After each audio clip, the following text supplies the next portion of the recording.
ध्यान के समय में बहुत सावधान रहने की ज़रूरत है, क्योंकि यदि साथ साथ में दिशा दर्शन ना हो तो फिर नींद आने की अथवा मन का बेमतलब भागते रहेगा मन, और हम लोग की आंख बंद रहेगी, रीढ़ की हड्डी सीधी रहेगी और मन भागता रहेगा। तो फिर ये ध्यान नहीं है, ये आलस से बन जाएगा। आलस हम करते तो नहीं कर रहे हैं। एक कहावत है, आप लोगों के गांव में होता होगा, लड़का के भाग से लड़कोरी रोए। सरकार प्रभु हमेशा कहा करते थे, याद आई? हाँ, इसका अर्थ क्या होता है?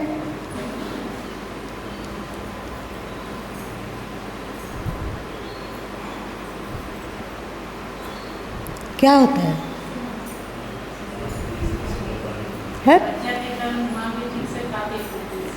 नहीं, पहले के समय में भारत में सम्मिलित परिवार हुआ करता था। तो हुआ क्या है कि बच्चा रो रहा है तो उसको एक बहाना मिल गया कि काम से बचकर फिर दौड़ के वो बच्चा चली गई, उसको सुला रही और अपने भी थोड़ा सा वो भी अपना सो ली। थोड़ी देर के बाद फिर जब नींद टूटी तो फिर भाग के आई काम करने के लिए। फिर याद आई उसको कि दूध नहीं पिलाया। फिर बोलेगी कि दूध पिला के आते हैं। तो फिर वो वहाँ से गायब और दूध पिलाने गई, मतलब आधा घंटा पौना घंटा। तो इसीलिए कहा गया कि लड़का के भाग से लड़कोई जिए, माँ भी जीती है। तो हम लोग का भी होता है कि ध्यान के बहाने आलस से पुष्ट होने लगता है। समझ में आई? आलस से पुष्ट होता है। तो ध्यान के समय में अन्य कामों की तुलना में ज़्यादा चौकन्ना रहना होता है, बहुत सावधान, बहुत ज़्यादा बारीक दृष्टि मन पर रखना होता है कि मन भाग तो नहीं रहा है, अथवा इधर मन भाग रहा है, इधर झपकी आ रही है, दोनों हो रहा है। मन अपनी गति से चल रहा है और हम लोग सो रहे हैं और नींद भी आ रही है।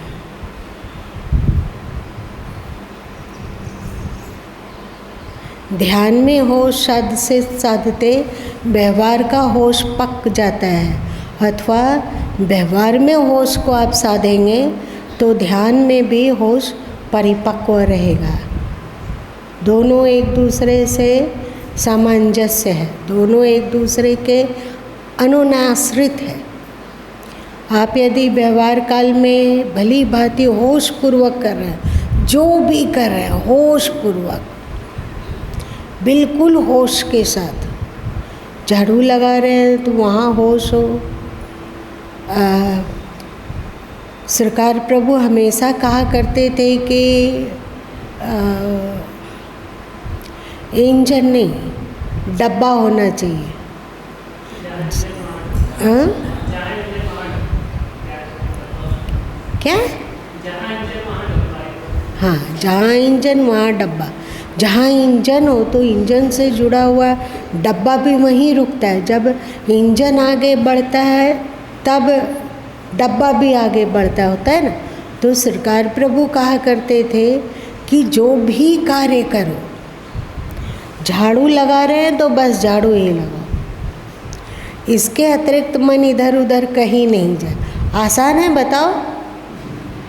पहली बात कि मन को देखना होगा कि मन क्या कर रहा है, और मन इधर उधर नहीं जाना चाहिए। झाड़ू लग रहा है तो झाड़ू लगाने में ही पूरा का पूरा मन का समायोजन हो जाना चाहिए। देखने में लगता है कि ये भी क्या कोई ध्यान है? लग रहा है ना कि ये भी क्या कोई ध्यान है? अब आप लोग सुबह से शुरू हो जाएंगे, उठे जागे और घड़ी देखे तो देखे 4 बज गया, तो जल्दी से उठ के भागने के समय में पैर पड़ा ज़मीन में, बिछावन से पैर, सबसे पहले तो पैर ज़मीन में पड़ेगा। तो वहाँ पर पैर जब पड़ रहा है तो क्या होश है?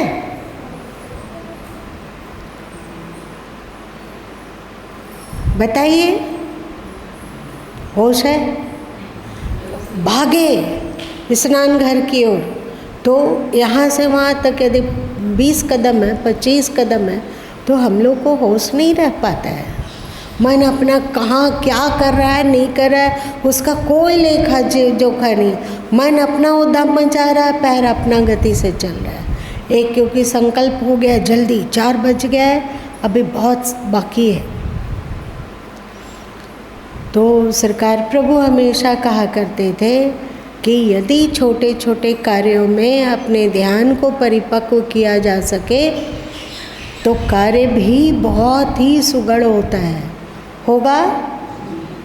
कार्य में सुगढ़ता आसमान छुएगी और साथ साथ में हमारा ध्यान भी वहाँ हो रहा है।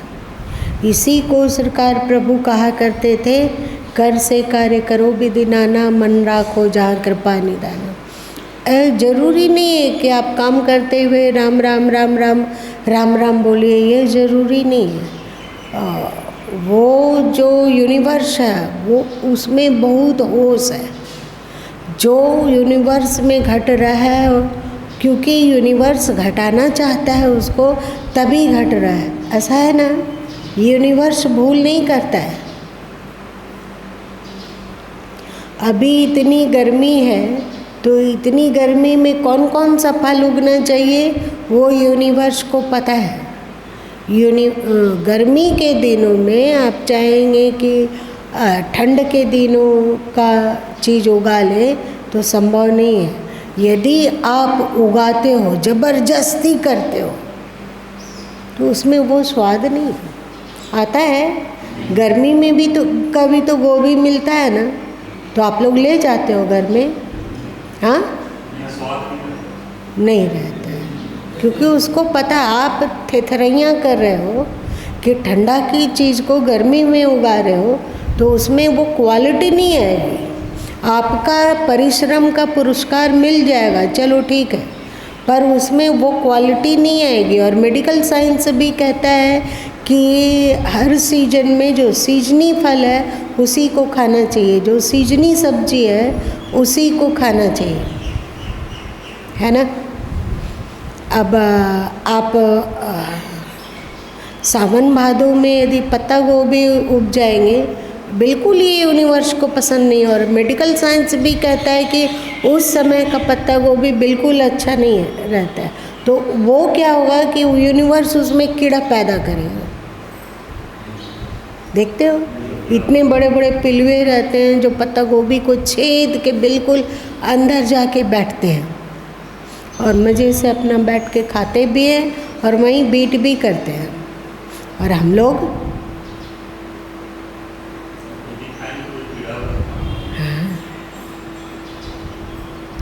इसलिए जहाँ मेडिकल साइंस कहता है, तो जैसे यूनिवर्स हमेशा होश में है, वैसे ही जब हम लोग का होश सघन होता जाएगा तब यूनिवर्स और हमारा क्या होगा, डेंसिटी, क्या फ्रीक्वेंसी, तब फिर हमारा और उसका फ्रीक्वेंसी एक हो जाएगी। तो फिर जब तक हम उस फ्रीक्वेंसी में रहेंगे तब तक समझो कि हमारा यूनिवर्स से संबंध जुड़ा हुआ है। समझ में बात आ रही है? क्या समझ में है? अब देखिए, ये कलम उठाया गया पूर्ण होश के साथ या बेहोशी में। हम लोगों को अनादिकाल से बेहोश रहने की आदत है, तो कलम ही उठाया गया। यदि बेहोशी में उठ रहा है तो हमारी फ्रीक्वेंसी प्रकृति से मैच खा रही है, तो हमारी उपस्थिति, हमारा लिंक जुड़ गया है प्रकृति से। उठाने की क्रिया दोनों में हो रही है।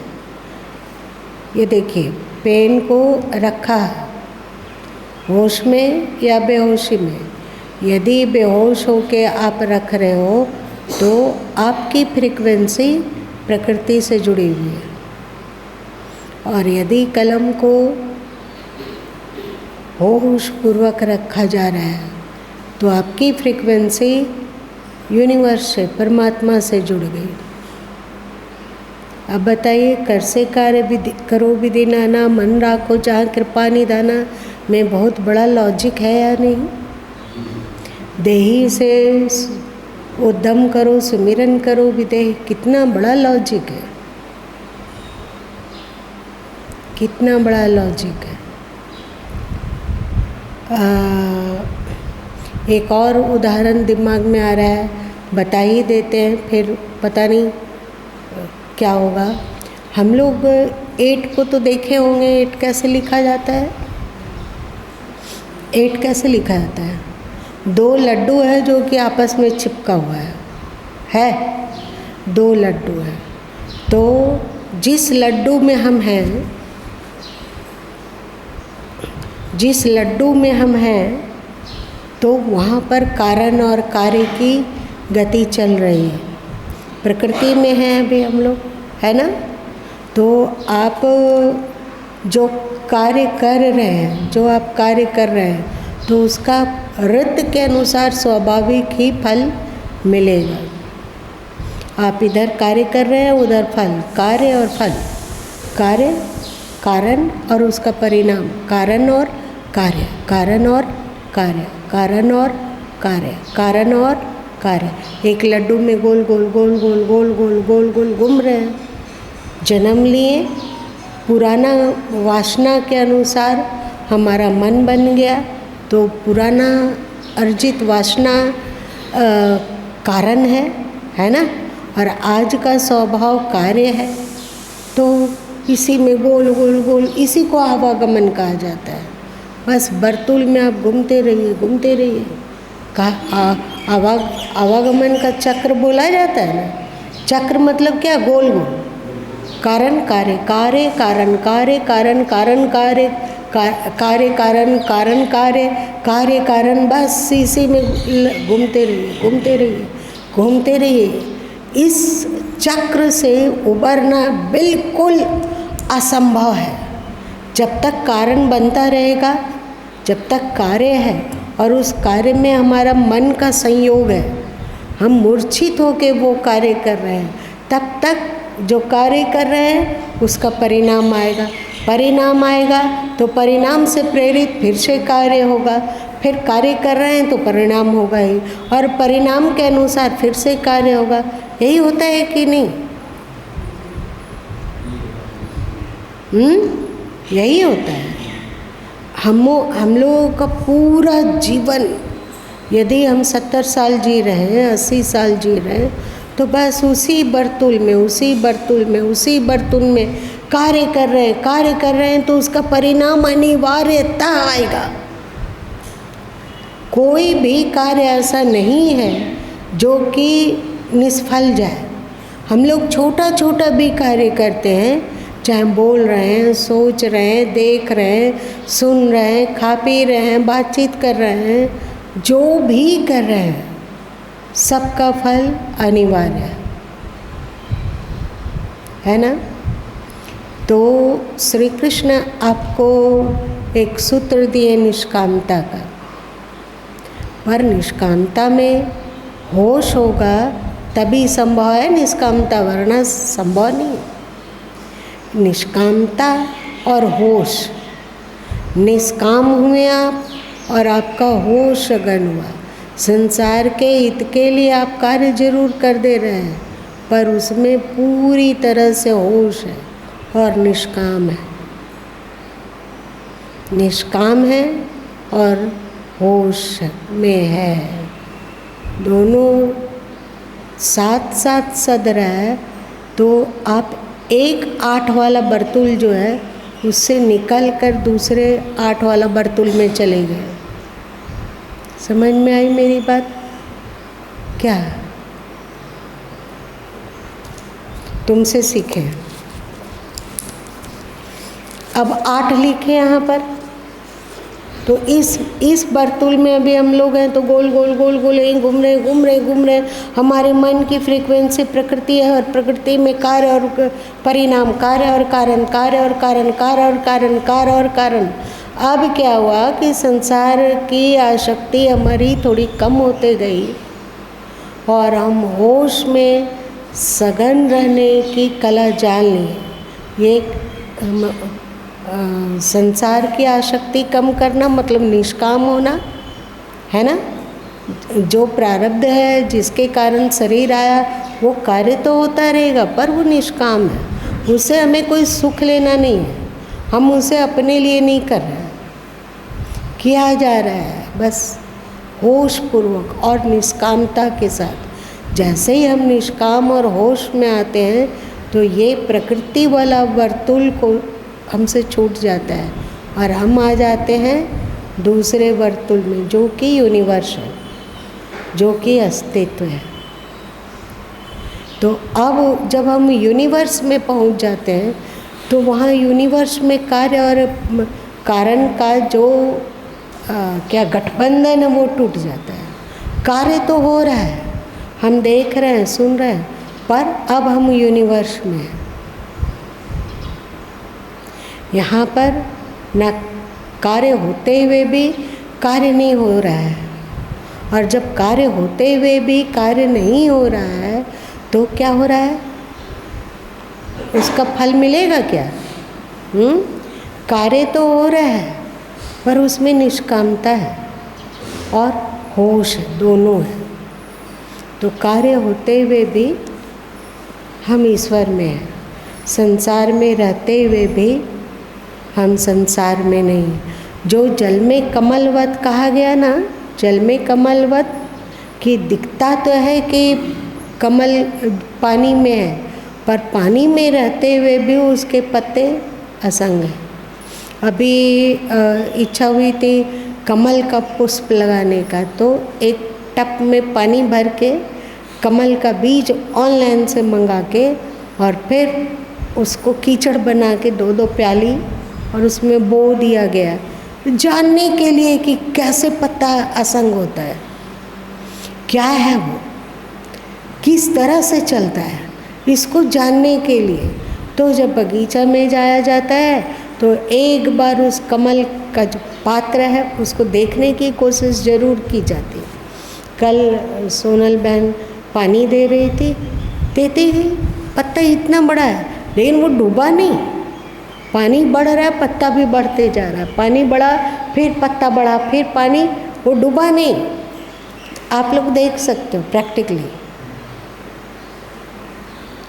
तो ये हो गया, जब हमारी फ्रीक्वेंसी यूनिवर्स से जुड़ी हुई रहेगी तो कार्य होते हुए भी उसका फल नहीं आएगा, और कार्य और कारण का जो श्रृंखला है वो टूट जाएगी, और टूट जाएगी कार्य कारण की श्रृंखला तो आप शरीर में रहते हुए भी शरीर में नहीं हो, शरीर में रहते हुए भी आप शरीर में नहीं हो, खाते हुए भी आप नहीं खा रहे हो।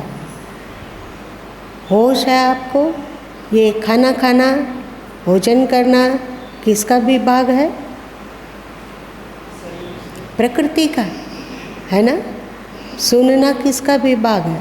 देखना किसका विभाग है? प्रकृति का। जैसे ही आप होश पूर्वक सुन रहे हो और देख रहे हो अथवा बोल रहे हो अथवा सोच रहे हो, तो समझो कि आपकी यदि होश है तो आपकी फ्रीक्वेंसी परमात्मा से मिली हुई है। तो प्रकृति के ऑर्गन प्राकृतिक कार्य कर रहे हैं, पर उसमें उसे करते हुए भी आप नहीं कर रहे। एक कहानी आप लोग सुने थे ना कि दुर्वासा जी सब कुछ खा लिए, फिर भी बोले कि यदि मैं जीवन में कभी भोजन नहीं करता हूँ तो यमुना हमें मार्ग दे दे। याद आई कथा? तो वो यही है होश। जैसे ही आपका होश हुआ वैसे ही आप यूनिवर्स से अटैचमेंट गठबंधन हो गया। आप बेहोश हुए, आप प्रकृति से आपका गठबंधन हो गया। अब आप बताइए कि 24 घंटे हैं, 24 घंटे में कितने मिनट होंगे? 24 घंटे में कितने मिनट? कोई साइंटिस्ट नहीं है मैथ वैथ पढ़ने वाला?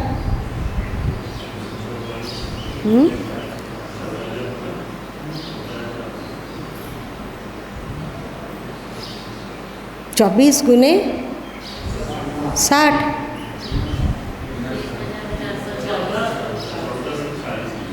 1440 मिनट और सेकेंड।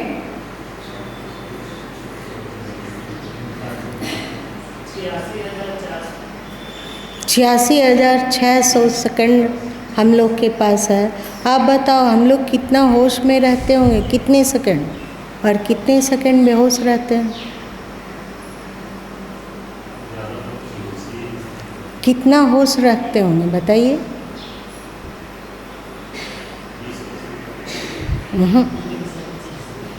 गलत।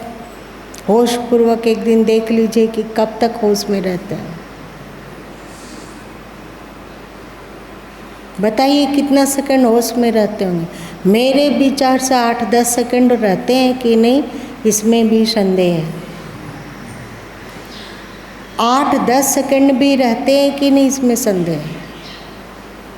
हम लोग पाठ करते हैं होश में या बेहोशी में? बेहोशी। और वो मन भागता है, ऐसा नहीं कि मेरे होश में मन भाग रहा है। बेहोश रहते हैं, मन अपना गति से अंदर में पूरी मूर्छा है और रोबोट की तरह हम लोग पाठ को पूरा कर लेते हैं। जाप करते हैं, सुमिरन करते हैं, तो बताइए कितना मन का होश में रहते होंगे? आप लोग देख लीजिए ना, 108 दाना है ना मन का में, तो आप जाप करके देखिए एकदम होश पूर्वक के। कहाँ, क्या 2-3 मन का होश में रहता है?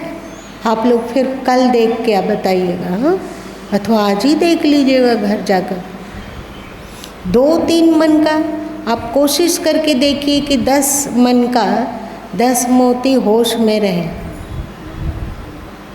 10 मोती होश में यदि बढ़िया से होश पूर्वक आप देखिएगा तो लगेगा कि ये टेढ़ी खीर है।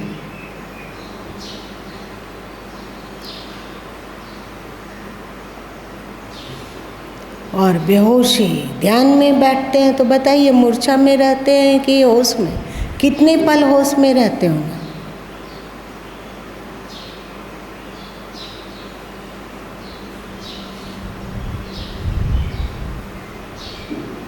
महात्मा बुद्ध तो कहा करते थे कि यदि तुम्हारी उंगली भी हिलती हो तो वो होश में हो। जैसे देखो अभी भूषण जी अपनी उंगलियों को खोले और बंद किए, बताओ ये होश में है कि बेहोशी? अभी दीपक जी हंस रहे हैं, ये होश में या बेहोशी में?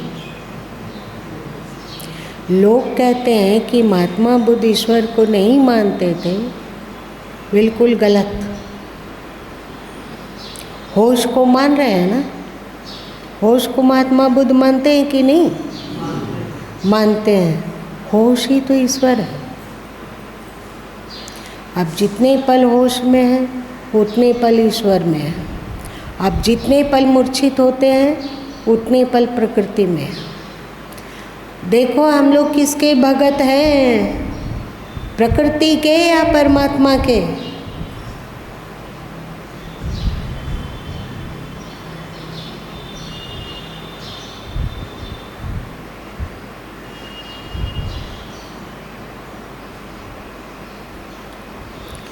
एक बार अजीब अजीब गुरु माँ साधन कर ढूंढते हैं, तो क्योंकि लिखना पढ़ना होता है तो पैर नीचे झूलता रहता है।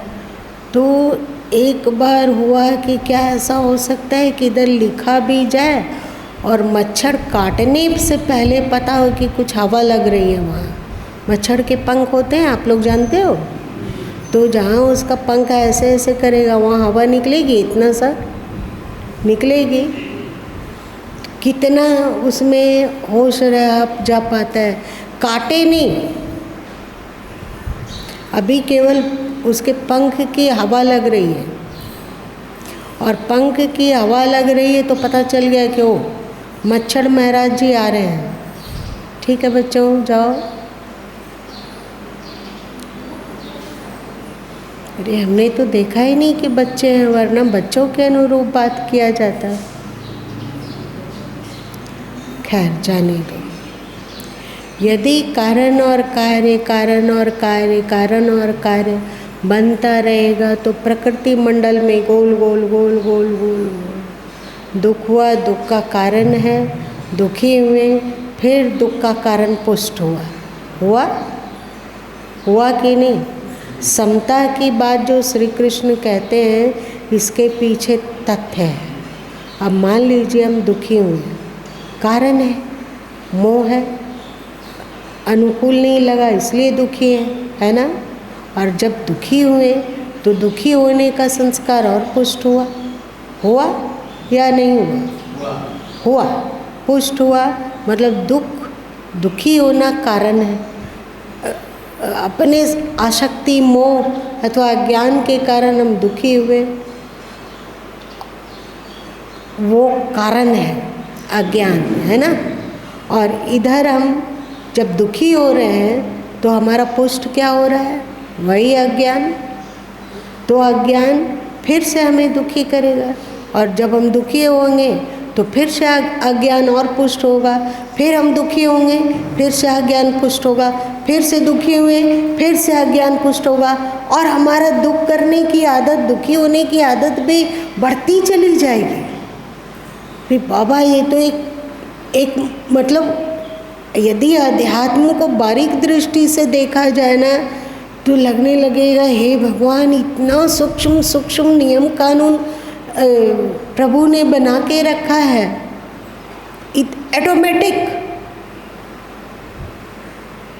ऑटोमेटिक उनको वे कुछ कर नहीं रहे हैं। एक बार रित उन्होंने निर्माण किया होगा, अब सब कुछ रित के अनुसार अपने आप चल रहा है।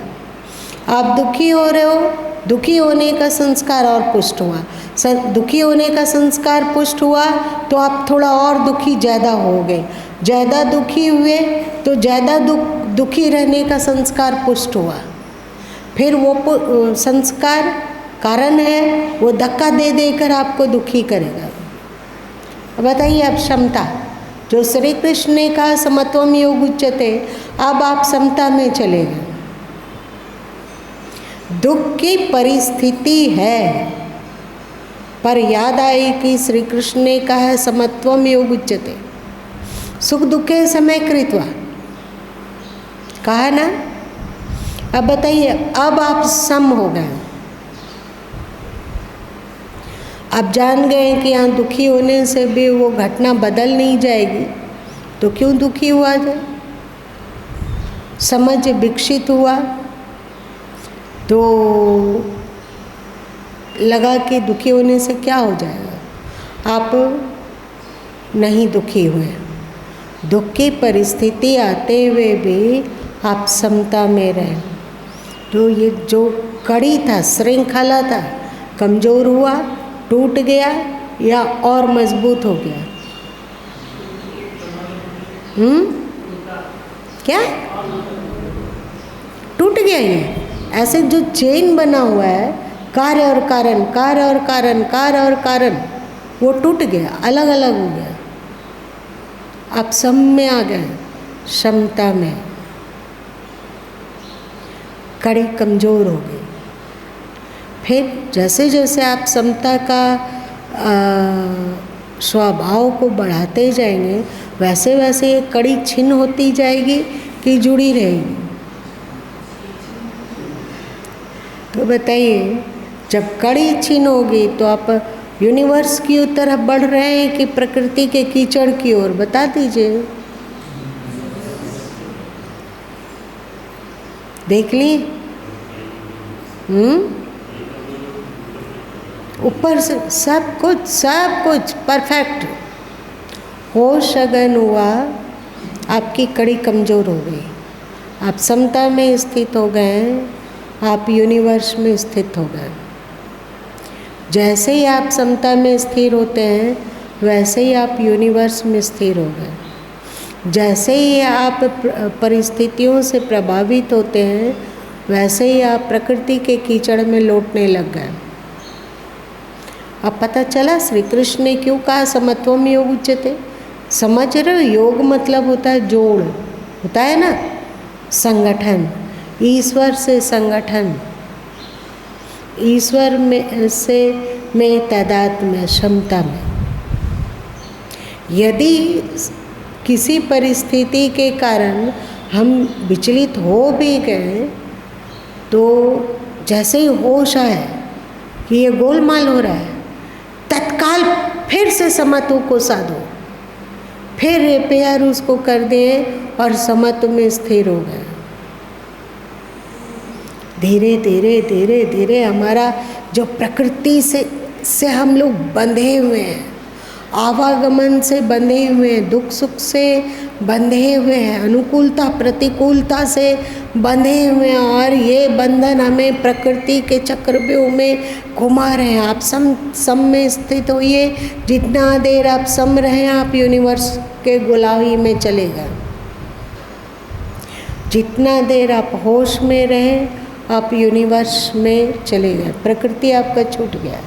यदि ये अभ्यास को हम लोग सुदृढ़ कर सकें तो हमारी मृत्यु यूनिवर्स में होगी या प्रकृति वाले गोलंबर में।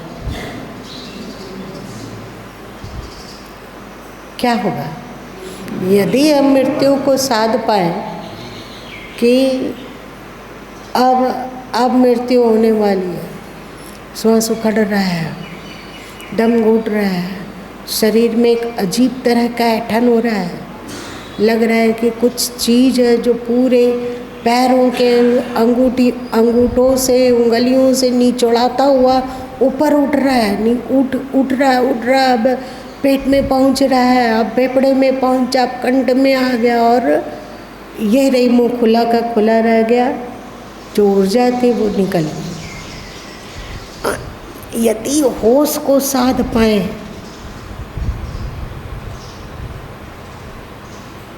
जैसे तुम लोग अभी बहुत सारे लोग केरला स्टोरी देखे होंगे, मृत्यु के समय वही स्टोरी पिक्चर देख रहे हैं, शरीर में क्या क्या हो रहा है, आँख से बाहर, कान से बाहर, कि मुंह से बाहर, कि नाक से बाहर देख लेंगे। और हम यूनिवर्स में रह के धरती छोड़ रहे हैं तो कहाँ पहुँचेंगे? यूनिवर्स में, वहाँ प्रकृति का कोई लेस नहीं है, यही तो मोक्ष है। तो ये मोक्ष प्रतिपल होश में रहने से आएगा कि कैसे आएगा? मरने के समय कोई कान में चिल्ला दे राम राम राम राम, अथवा गीता पाठ कर दे अथवा बीजक का पाठ कर दे, और हमें जब यहाँ पाठ करते हैं हम लोग सो होश में नहीं रहते हैं, तो उस कष्ट के समय में ये पाठ इत्यादि, अथवा कोई राम बोलिए, मरने के समय में बहुत सारे कहते हैं कि राम राम बोलिए। हो सकता है कि हमारा थोड़ा सा उस ओर ध्यान चला जाए, ये संस्कार बन जाएगा। राम राम बोलने का अथवा गीता पाठ करने का अच्छा है, पर वहाँ होश नहीं सधेगा। हम यूनिवर्स वाले गोले में नहीं जाएंगे, हम प्रकृति वाला में ही रहेंगे। कारण बन रहा है कि हम तो फिर से जन्म लेंगे तो गीता का पाठ शुरू कर देंगे, बीजक का पाठ शुरू कर देंगे, ये हमारी स्वाभाविक प्रवृत्ति होगी। तो अभी भी तो हम लोग कर रहे हैं पाठ, कौन सा ढैया ढा दे रहे हैं? क्या हो रहा है? क्या पुष्ट हो रहा है? पाठ। हम लोग कहते हैं कि हम नित्य प्रतिदिन 84 रमैनी कर लेते हैं, हम आधा बीजक पाठ कर लेते हैं, पर कर कैसे रहे हो? अब देखो ना, आधा बीजक पाठ कर लिए आप, अब देखो कि कितने लाइन में अथवा कितने अक्षर में होश में रहे हो, कितने शब्द में होश में रहे हो। इतना बड़ा एक शब्द है,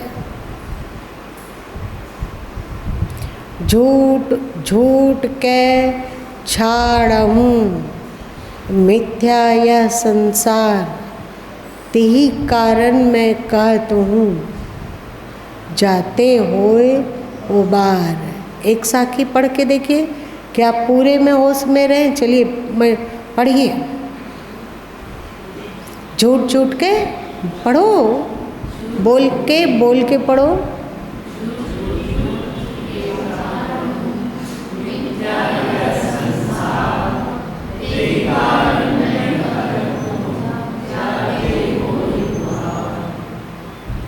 क्या हुआ? कितने शब्दों में होश, कितने शब्दों में बेहोशी, वो भी आप तभी देख पाओगे जब होश में रहोगे। मुश्किल तो है।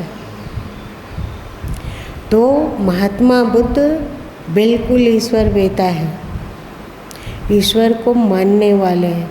उन्होंने उसे ईश्वर शब्द से नहीं कहा, उन्होंने उसे होश शब्द से कहा, पर वे मान रहे हैं। चल भाई, समय ज़्यादा हो गया, लेकिन भरोसा है कि आप लोग समझे होंगे कि बंधन क्या है, मोक्ष क्या है, क्षमता क्या है, होश क्या है कि नहीं? समझे होंगे। कार्य और कारण में क्या समझे? जैसे एक उदाहरण दे लो कि जैसे हम लोगों को मिर्ची खाने की आदत है, मान लो एक उदाहरण है, तो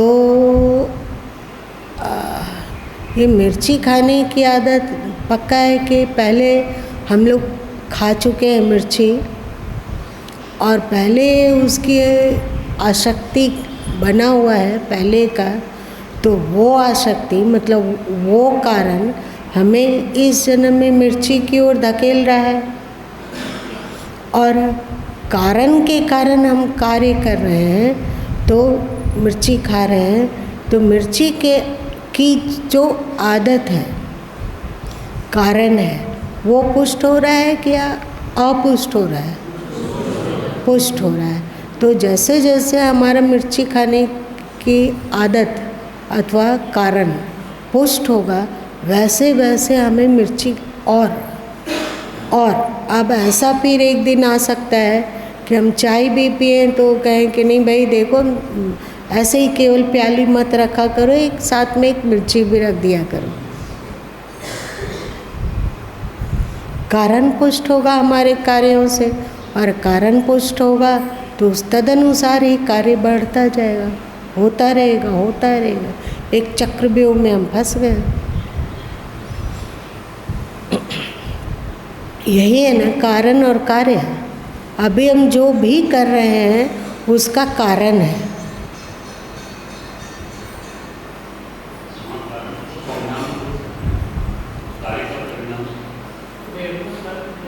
हाँ, वैसे ही समझो, कारण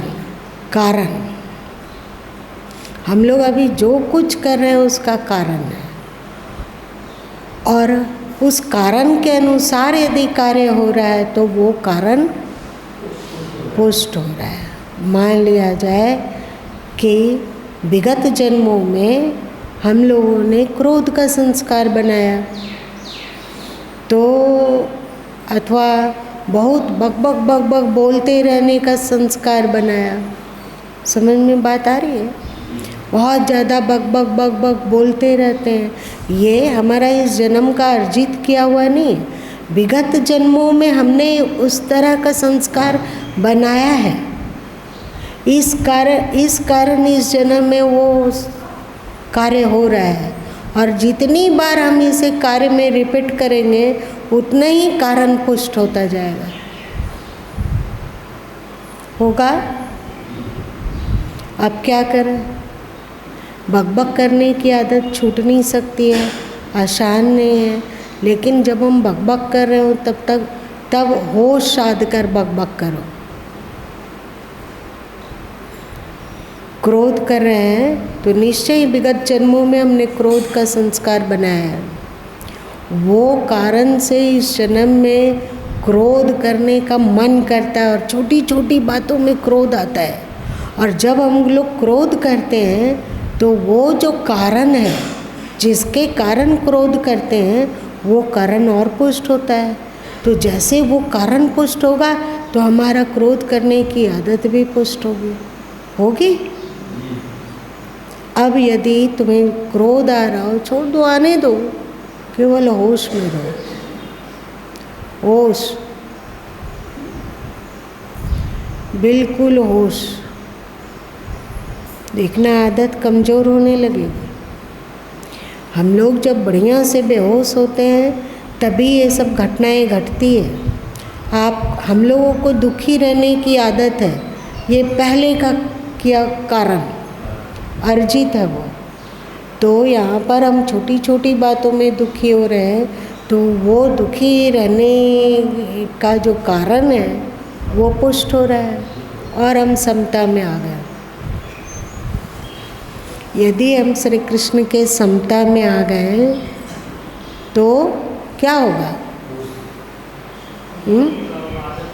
कारण धीरे धीरे कमज़ोर होता जाएगा। कारण कमज़ोर होगा, बड़ा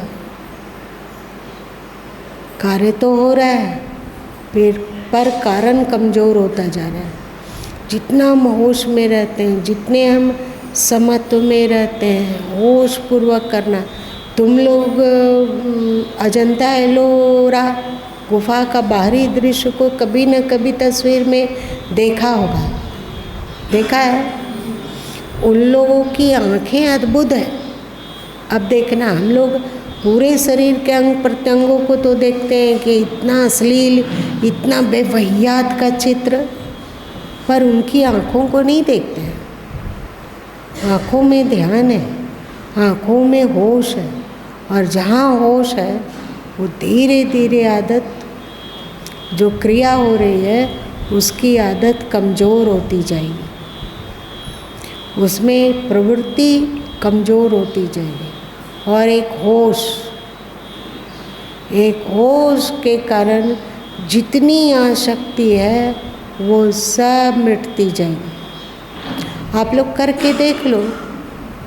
आप लोग किसी बात में दुखी हैं तो वहाँ पर होश साध कर दुखी होइए ना, देखिएगा दुखी होने की आदत कमज़ोर पड़ेगी। आप रो रहे हैं, आपको मज़ा आ रहा है अंदर अंदर, क्योंकि हम फिल्म देख रहे हैं ना, ये मुंह बना हुआ है, हूँ कर रहे हैं, आँख से पानी टपक रहा है, सब कुछ होश में हो रहा है। लग रहा है कि पिक्चर हॉल में बैठे हुए हैं। ये क्या नाटक कर रहा है शरीर? अब बताइए, हंसी आएगी कि आप रोएंगे?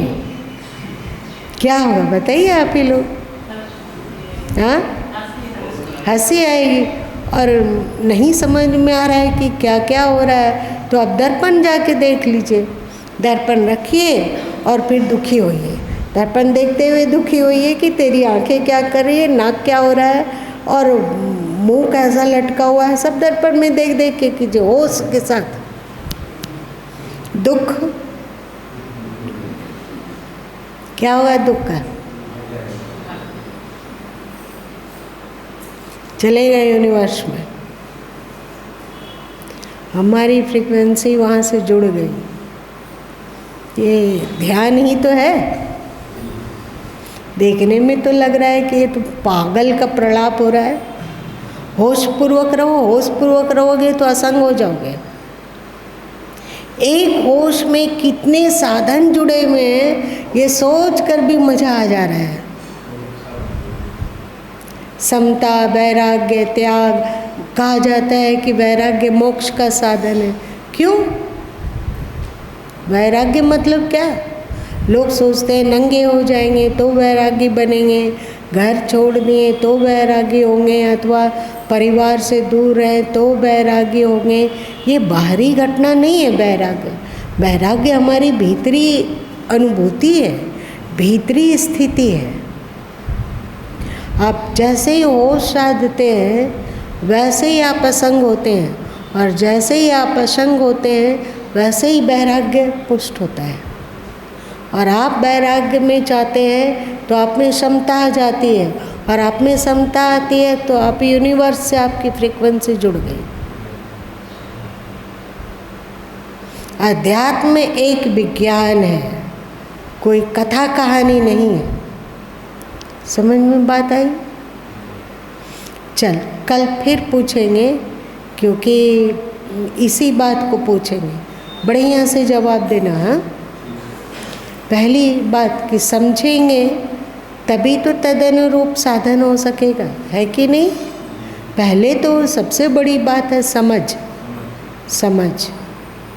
और समझ को पक्का करना। तो कल फिर से पूछते हैं, ठीक है?